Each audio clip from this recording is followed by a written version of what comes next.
There are several mediums of working with students in the process of designing. There are desk side crits, there are reviews, there are lectures, and there are pinups.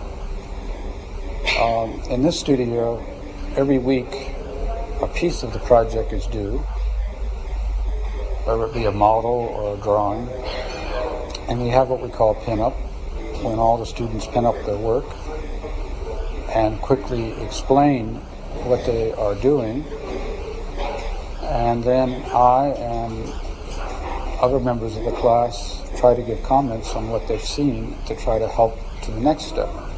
Because architecture is not just one step, it's a continual process. It changes. Perhaps people have the idea that it comes all at once. It doesn't. It comes over a period of time. So the pinup is a very valuable part of that because it's giving students a feedback as to how they're moving, and slowly adjustments are made for the next step. So what you're about to see is a typical pinup, which happens almost every week during the semester.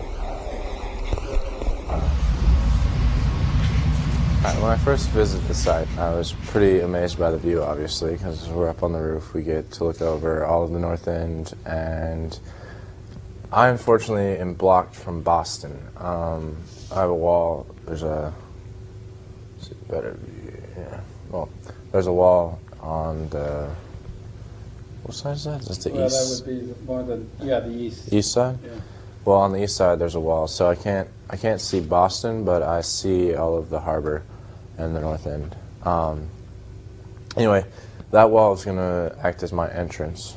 It's perfect for that, but I still want to be able to see over that. I'd love to have my bedroom like looking over Boston. That would be pretty cool. So my idea was to have my main floor on below the wall, and then have some kind of spiral staircase that leads up to a room on posts out looking over Boston, and another one that's looking out over the harbor. In 10 years, I see myself happily married with a firm of my own, successful firm. Architectural firm. And yeah, so no kids. No kids? No kids. No time. How about cats or dogs? Actually, I didn't think about that. Not. I'll think more on that. Anyway, my needs would be a bedroom, guest bedroom, 2 bathrooms, kitchen, dining room, and a study. And I'd like the study to be the other room that's elevated. That would be the one looking over the harbor, and then my bedroom would be looking over Boston.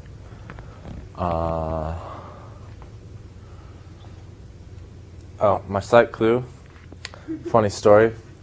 So, I was going up on a fire escape to get photos of my site. This photo, actually. You can see the fire escape. Got up there, and the thing is horrible. It is rusting, and it's about to fall down, the entire thing. And about every step, something was shaking. And finally, like, I stepped on one step, and it just completely gave way. And then it clink, clink, clink all the way down and landed on the ground. So I didn't think of bringing it back as a site clue until later. And I went up and saw the Paul Revere thing, and then someone helped me think of it, that would be an amazing site clue. So I went back, and it was lying on the ground, so I grabbed it. Yeah, so it's pretty straightforward. Should be fun. I dig it. Okay, I was inspired. I think these are like granaries, or I don't know exactly, but they're just cylindrical and metal, and there's a barn underneath. And I kind of want a rectangular main floor with a kind of metallic spiral staircase, and then these rooms offshooting as curved, like partial circles. I want to kind of capture the panoramic view, and like it's done on this corner, it's curved, like just so you can see the whole. So I like that a lot. So that was the way I wanted to incorporate it. Yeah. And I'm just going to pump for some more information. Sure. What about the area or the north end? How'd you react to it? Oh, I really liked the rooftop view. Like, what do you mean north end? Like, Well, the north end is a very special kind of physical neighborhood as well as social in the United States. it was very touristy, I noticed, and I liked the roof because you get away from most of all the tourists. And I agree with there's like a completely separate world up there. I know personally, like my roof, like of my house right now, like if you go up there, there's people having parties like randomly on rooftops, and it's kind of cool just to check it out. And like I went by to one like the other day, like the next door neighbors were having like a barbecue and everything on their roof, so that was kind of cool. But I think that's going to happen a lot here, so I want to have roof access as well. Well, for me, seeing the site for the first time is one of the most exciting parts of architecture. I can't sleep the night before when I see a site. And I was curious how you people were going to react to the north end. The night before? I find I'm like a kid. I'm up all night. I'm going to see a new site next week, and I can't wait to see I it. was conserving my energy for last night. Uh, I was up all night doing the problem set. Well, that's a little different problem. And I got another site from Turkey today, which I have to go for. I will be going on a Friday and coming back on a Monday morning in a couple of weeks or so. But I saw the site in photographs, and it's very exciting to see a new site. So I was curious to see how you folks would react to that. A couple of things. Good starts, guys, as always. You guys always have good starts. In Philip's case, a couple things that I thought was interesting.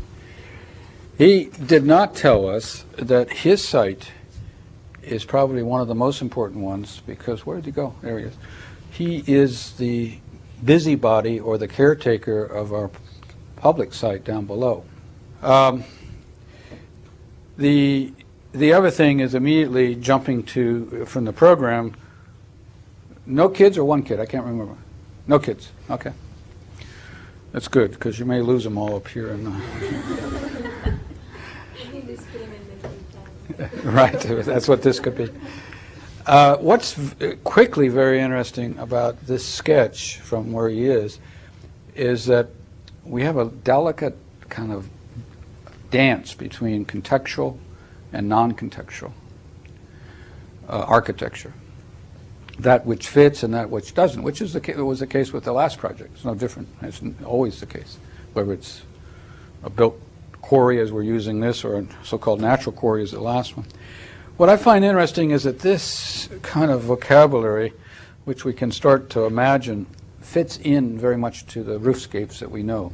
For instance, those who are from New York, you will find every roof has a water tower on it. And here we don't, for some reason. I'm not sure why. But the kind of form that this is starting to suggest that it's part of the roof, part of the sky. I don't know how it works yet, but I think your decision of using the back wall to move into it and using this as a generator, a very strong generator of the view, and then I'm not sure what this is, moving in off of this is very powerful.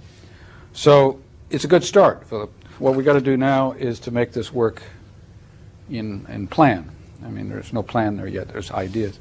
But the idea is that the conceptual form making is very strong. I would invite you to use this as a clue as to what kind of architecture you might find up here that is light steel construction might work. Huh? Yeah, as opposed to heavy. This is heavy. But the notion of the skeleton kind of form might be another interesting way of being up there. So my first ideas when I got to the North End, the first things that I noticed were just the fact that there was a lot of layering, and I like the fact that materials sort of merged into other materials. Here I tried to mimic the cobblestones in the street, and then the pavement, how it just merged into the pavement. Just that idea I liked a lot, how materials merged into other materials. And this is the facade of my building. Here is where we met, and my building is, it's really two buildings, and my site is either on top of both or on top of one of them, and I'm sort of thinking of taking over both sides for now. But what I liked a lot about the facade, just looking at it is the fact that you can tell the history of the building. You can see how it has evolved over time. This is somewhat different to the next level, which is somewhat different to the next level, but they merge. I like the way the materials merged, and I want my building, my apartment, to merge with that, to be another layer of the building. So that's my main idea. I envisioned myself being married, I think. At first I thought, well, I'm not sure, there's so much to do before getting married, so many places to visit in the world that I wanted to visit. But right across from this is the playground, and I sat in the little playground and I thought this would be really nice to have kids. So if I hopefully will be married, and if I am, I'd have 2 kids. But if I wasn't, I think at that point I'd adopt a child, and if I live here, I have to have a kid. There's a beautiful playground right across. Just the community seemed very friendly. Just when I was there, I talked to a woman, and she had her child with her, and just a very open sort of, it seemed like a lot of parents were there. So this idea of merging and this idea of creating layers, I decided that I would sort of use the facade to guide the way that I was going to design, because I couldn't get myself away from this sort of idea that I want the materials to merge. I just couldn't start thinking about what the form of the building would be. So what I did was I just decided that I'd make a grid sort of. I feel like I have a lot of leeway here. I have a site that doesn't have a problem such as Sarah's. Sarah has a church she has to deal with. I feel like I don't have such a problem that is prominent, and so I need some sort of parameters to help me try to design. So part of my program would be, I wanted to have a fencing room because I saw myself as either an assistant coach or a competitive fencer, but I was told that would be a better idea for the community center, so I can coach there if I need to. Well, you might fall off the roof is the point. But I do want a garden. I think I love gardens. I love trees, and I'd like some way to have a garden surrounding the house to make sure to be on top of the middle of the sea. Buildings right at this very little corner, they merge and they continue, and so I like that idea. And I'm thinking even there, having my chimney just extend from there. This is another view from the back, from the alley, just to see where things are, and that's Sarah's site, and mine's right on top. So maybe we can, I don't know, get together. But I don't have any sort of idea what my forms of my building is going to be. I think the last couple of days has just given me the opportunity to think about what kind of parameters I want. I think it's interesting for me to see how people relate to the North End. And one of the reasons why I chose the North End is that it's a very rich place, architecturally, socially. And she has found this notion that she calls merging of materials, time, which is what the North End's all about, is a merging of time. And we get Paul Revere around the corner, but we can find young professionals living here, so there's a merging over time, and also of that results, I think, in what happens here, of the style. I'd like to, as I mentioned to her the other day, consider another word, which I will talk about on Thursday, which is layering. There are layers of different time or different materials in the North End, which is quite different than any place else that we would be. You have the layers of different materials. The fire escapes, for me, is a layer of something against the hardness, very skeleton. So this notion, as indicated by the sketch, by the way, how many kids we got? 1, 3, and 2. So we got 6 already. It beats last year's class where we only had 3, I think. And incidentally, the observation is very revealing of the North End as a playground. If you think about the exposure of children or us to other people, which is quite different than if we had picked the site in the suburbs, which we wouldn't have. Because this has a lot of opportunities for exposures, all kinds of exposure. You meet somebody from Iowa walking up. And I found, I've asked you, but I continually find that the North Enders are friendly people. They'll stop and talk with you. I never have been challenged. Unlike the suburbs. You go in the suburbs and you try to talk to someone, you'll be arrested probably on the spot because you're up to no good. But that's not the case here. It's a very public thing. So I thought that was an interesting observation. But I just want to pick up on this, which she has suggested in a geometric way, and I think she's actually suggested in an architectural way what I would like to talk about. But in plan, if this is the roof, that these layers might not necessarily, these are planes of part of the floor, and the walls, I should say, may not at all line up with the old layer. They may miss it in 2 ways. This is, if you're following me, this is a setback of a plan. This is her garden in her design. This is light comes through. But that's one way, and then the other way, if that's the boundary, the layers could come out, which we may see in others. So instead of a direct interpretation of it, you could think of this as coming up to here and the geometry pick up, but the layers are maybe set back, which means that on top of this then we have this kind of transitions or layers of different materials, and they could be entirely different. You didn't talk about the roof form, sky form.